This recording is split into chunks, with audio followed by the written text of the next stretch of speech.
Hi, welcome back to my channel. When I was 16, means the second year of high school, I wrote a story, in English of course. It was about royal life and a girl who saves her kingdom. but I didn't finish it. And today, I'm gonna read what I wrote. Without talking a lot, let's start. Alisa's Bob. I woke up today, I opened my eyes knowing that I'm going to live the same day every day. With nothing new but only the same routine and the same kingdom affairs and responsibilities. That's right, I'm the king's daughter of a royal kingdom. I'm a princess, but I really hate being in a royal family. I guess that there is no fun in meeting the duke's daughter or son of a king of other kingdoms, only looking for wealth and absurdities of power. The queen always trying to make me look like this flawless, delicate princess who only speaks in a lower voice, who perfectly knows how to dress up like a queen, wears corsets and long gowns with many layers, with the common hairstyle among the princesses in my age. I don't like all of that. I prefer living my life and running away in the woods and feeling the cold fresh wind at 6 in the morning, or riding a horse and chasing some wild animals. That's what I call a life. As usual, I went to do my daily responsibilities. The queen is forcing me again to be more like a princess, act like a lady, she said. She wants me to walk calmly, to talk in a low tone, to use words like "excuse me" 1,000 times, "Your Majesty, you may have the honor of this dance with me, gentlemen," and more of a very exaggerated ways to talk. After being what the kingdom wants me to be, I've always found my way to escape for a limited time. I changed my clothes to more suitable ones for running in the woods. I removed all of my jewelries and made my hair down as I like it. This time, the way to escape is harder than I thought it will be. Because last time they knew that I went to the woods by myself alone and I got into trouble, that I almost got a severe punishment. This time, I convinced my younger sister to cover me while I go to have fun in the woods. She's always helping me to deal with this problem, but I have to help her meeting her lover instead, without anyone knowing because they are secretly in love with each other. But for me, I myself was always the opposite of her. I don't look for romance. The only love that I'm searching for is the love of adventure, the love of using a knife, the love of practicing archery. I ran out secretly from the kingdom guards, and I went out of the kingdom. Now I'm really feeling myself free again. Here, there's no one that would tell me what to do and how to do it. No one is able to give me orders or make me act like a different person. When I reached the woods, I started admiring the beauty of nature. I was walking and staring at the trees. These trees are large and towering. And there is a mountain that you can see with snow on top of it. I walked into a small lake and sat by one of those trees. Here I am comfortable because I know that no one will find me here. I'm carrying a bag that contains a dagger, some papers, and the ink, and the feather, so I can write anything with them. I also have 2 red apples in case I get hungry.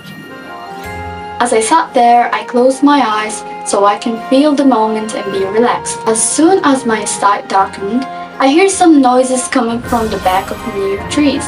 I stood up as fast as I can. I took out my dagger from the bag to protect myself if anyone comes out behind those trees. I pointed the dagger towards the trees where the noises came from. I took a step forward and prepared myself for any attack. Because this place is very far from the kingdom, and no one ever comes here except for me. That's what I thought until now. I heard someone's step. They were heavy steps. That means that the person behind those trees is not a woman, nor a girl.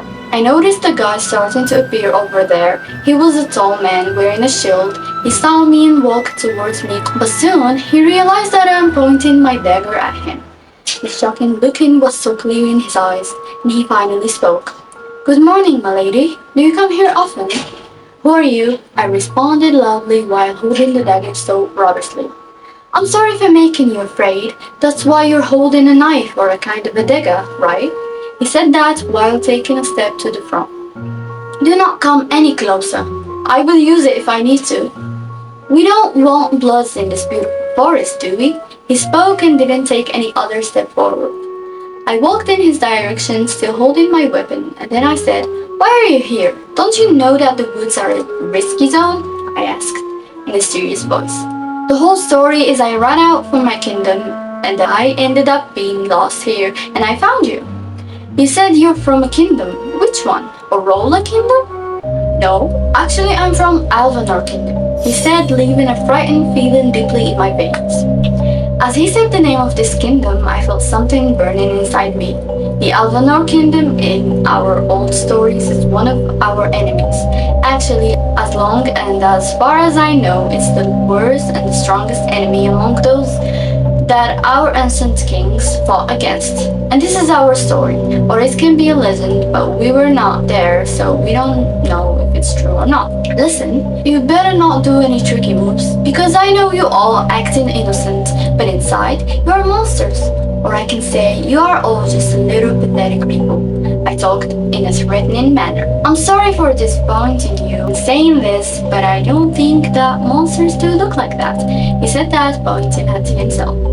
And he continued talking. But I also think that devils always hold a dagger and try to kill people with it, he said and pointed at me. How rude! Don't you try to look nice? I know you are someone else behind that fake, handsome face. With all my respect, my lady, I'm hoping you have a smart brain as you have that pretty face, he said. Are you trying to flirt with me? Because this is the silliest way to make me lower my guards for you. I said that with a strict look. I'm sorry for that, but to remind you, young lady, you started flirting first by saying I have a handsome face. I can't believe we are having such a weird conversation like this right now. You're supposed to be my enemy, so never be around me and never be in places like this anymore, or you will see what a young lady can, as you said, do. I spoke and moved my dagger towards him and pointed at him from bottom to top and pointed the sharp part of the dagger at his jawline, and then I brought it back to my back. And I left, leaving him staring at me in a confusing way. Sometimes I become really nice with people, but when it comes to my kingdom, I can burn like a fire in order to protect it. End of chapter 2. I hope you guys liked it. Hi, that was the video. If you want me to read other chapters, please tell me, because that was only chapter 2 of the story. And yeah, goodbye.